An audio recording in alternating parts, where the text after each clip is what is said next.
You ever driven down one of those highways that just feel wrong?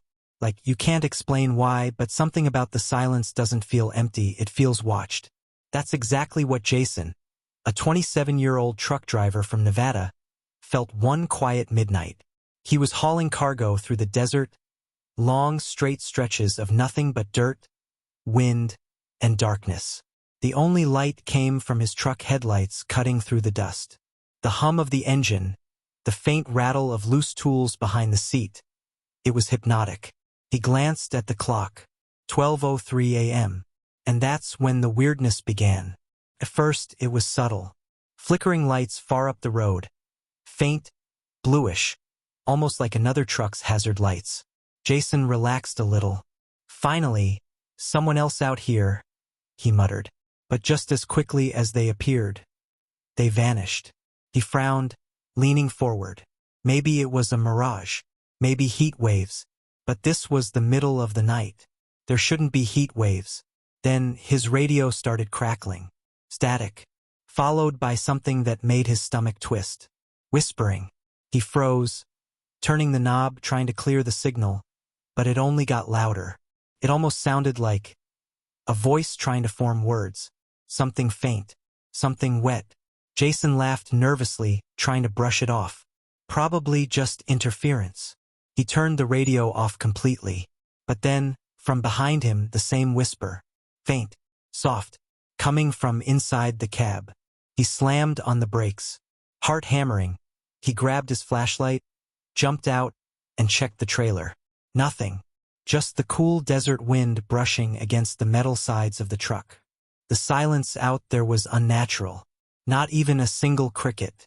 Then his truck horn blared by itself. He spun around, the lights flashing, horns screaming into the night. Jason ran back, yanked the door open, and shut everything off. The cab was empty. His keys were still in his pocket. He sat there for a few seconds, breathing heavily, staring at the empty passenger seat. That's when something clicked in his head. The whispers, the horn, the lights, all at midnight. Maybe it was a coincidence, or maybe it wasn't. He kept driving, trying to convince himself it was just an electrical glitch. But then he noticed something impossible. Every time the clock hit 12:13 a.m., the radio switched on again, all by itself, and through the static came that same faint whisper. Turned back. He shut it off, again and again. But no matter what he did, it always turned itself back on. He drove another hour, exhausted, and finally spotted an old rest area, the kind that looks like it's been abandoned for years. He pulled in, deciding to get some air. The restroom was dim, flickering, tiles cracked. But something immediately caught his eye. Wet footprints, leading from the sink to the last stall. Except the floor was completely dry. Jason crouched, peeking under the stall. Two worn-out boots, facing the wrong direction. He didn't wait to see more. He bolted out, nearly tripping as he sprinted to his truck. When he looked up, his headlights were no longer facing the road. They were pointed toward the open desert, like the truck had turned itself. Jason's hands shook as he climbed back inside. The GPS flickered, glitching, and when it finally loaded, it showed him driving back toward his starting point, even though he'd been heading east the entire time. That whispering started again. Not through the radio this time. Right next to him. He turned his head and froze. A pale figure sat in the passenger seat.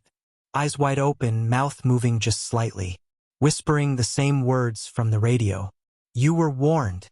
Jason slammed on the brakes, jumped out, and ran. When he looked back, the cab light was on.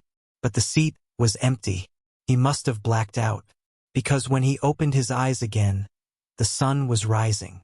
He was still in the driver's seat, parked in the exact same spot where he'd first seen those flickering lights hours earlier.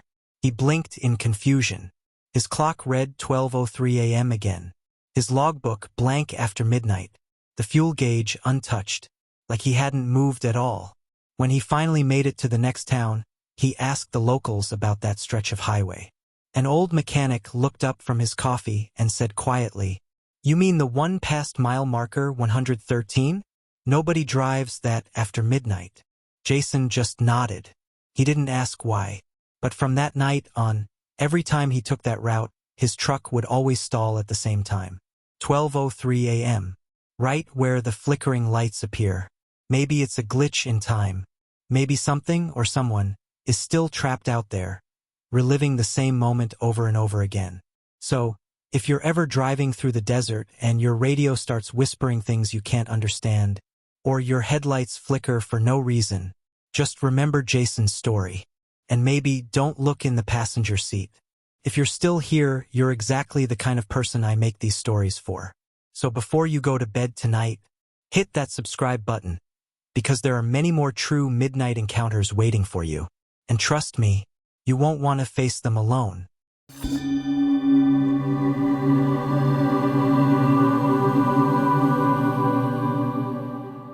Hospitals are supposed to be places of healing, but past midnight, when the halls go quiet and the machines hum on their own, they can feel like something else entirely. Alicia knew that feeling well. She'd worked the night shift for almost 8 years in a small-town hospital. But this night, something felt different. It was exactly 12 a.m. She was alone in the older wing, the one everyone avoided after hours. The fluorescent lights buzzed overhead, flickering just enough to make the shadows move when she wasn't looking directly at them. She was finishing her patient charts, half distracted, when she heard it, footsteps, soft, deliberate, coming from the end of the corridor.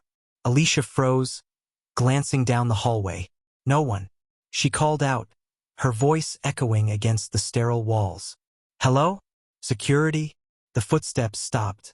The silence that followed felt too heavy, like the air itself was holding its breath. And then, the intercom crackled. Code blue, room 309. Her pen dropped from her hand. Room 309? That couldn't be right. That room had been sealed off for years after a fire. No patients. No equipment. No reason for a code blue. Alicia's heart started racing. That has to be a glitch, she whispered. But hospital policy was clear. All code blues must be checked immediately. So she started walking down the long, dim corridor that hadn't been used in years. Each step echoed too loud against the cracked tile. The deeper she went, the colder it got, her breath turning visible in the beam of her flashlight. She passed rooms with peeling paint, silent monitors, and beds covered in white sheets.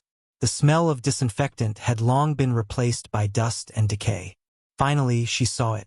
Room 309. The number was still burned into the wood from the old fire. The light above it flickered erratically, buzzing louder the closer she got. Alicia reached for the doorknob, but before her hand touched it, the door creaked open on its own. She froze.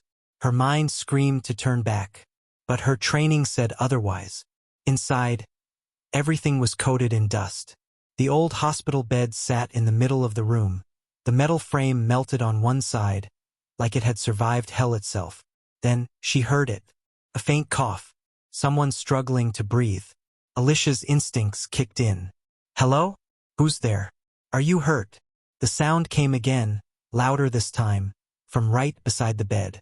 The heart monitor in the corner flickered to life, showing a weak, irregular pulse before it flatlined.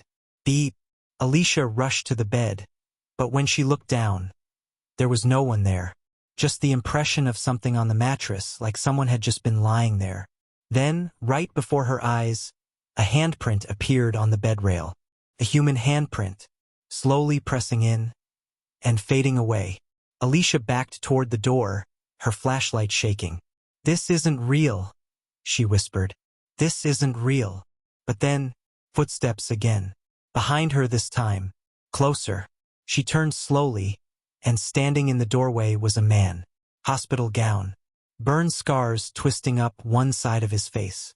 His eyes, dark and wet, like he'd just been pulled from smoke.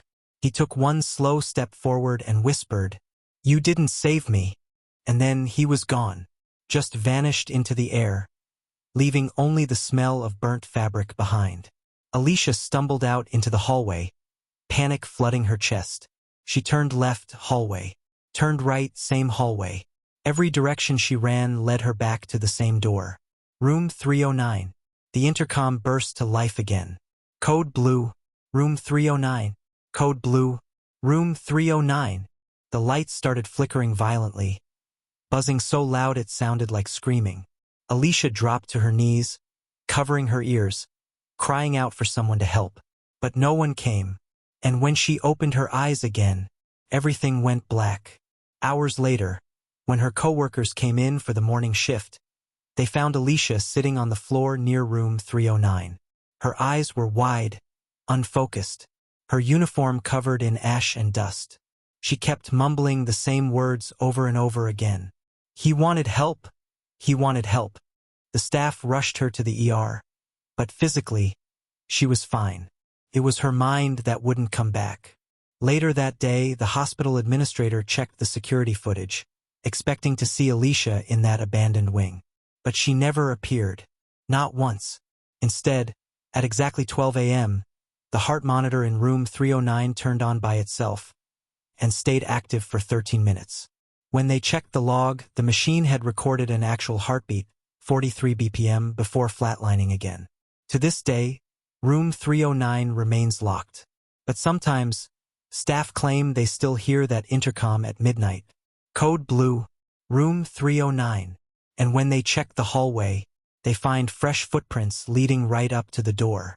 They say hospitals are full of ghosts, people who never got to finish their story. But maybe it's not the ghosts we should fear. Maybe it's the ones still waiting to be helped. If you're still here, you're officially part of the brave ones smiling face with horns. So before you scroll away, hit that subscribe button. Because next time, we're going even deeper into the dark corners of real-life horror. And remember, when your hallway seems empty, just listen closely. You might realize you're not alone.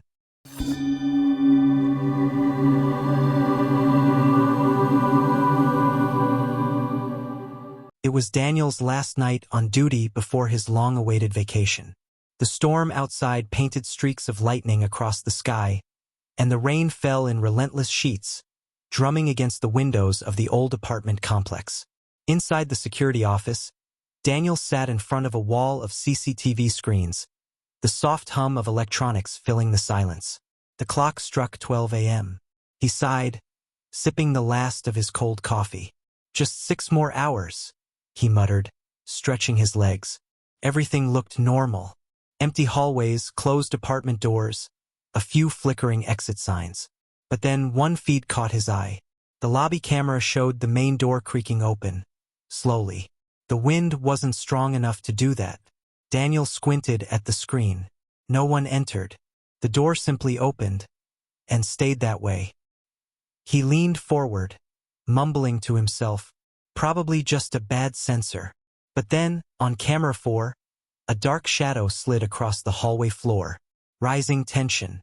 Daniel frowned and cycled through the feeds. The shape wasn't a person, it didn't move like one. It glided, stretching unnaturally along the walls, as though it had no solid form. "Okay, that's weird," he whispered, grabbing his flashlight. He stepped out of the office. The hallway greeted him with the heavy scent of wet concrete and old paint. The fluorescent lights buzzed faintly overhead. Drip, drip, drip.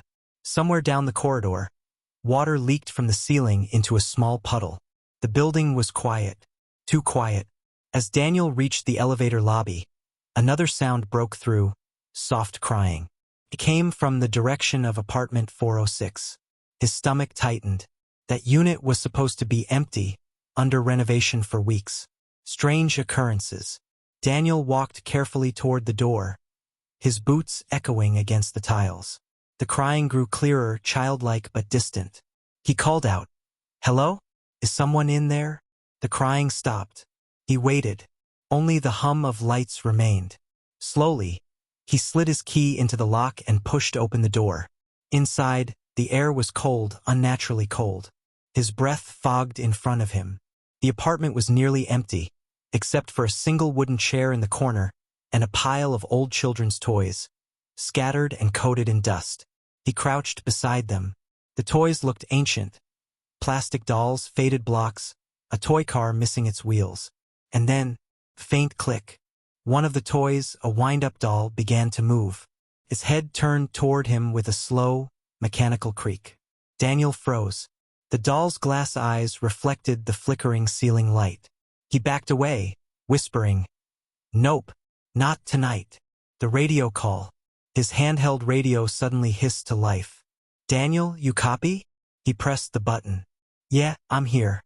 "What's up?" Static buzzed. Then his coworker's shaky voice came through. Is someone with you?" Daniel frowned. "What do you mean?" "There's someone standing right behind you." He spun around instantly. Nothing. Only the empty doorway. But when he looked back at the toys, the doll was gone. Then a faint clack. The doll was now sitting near the door, facing him.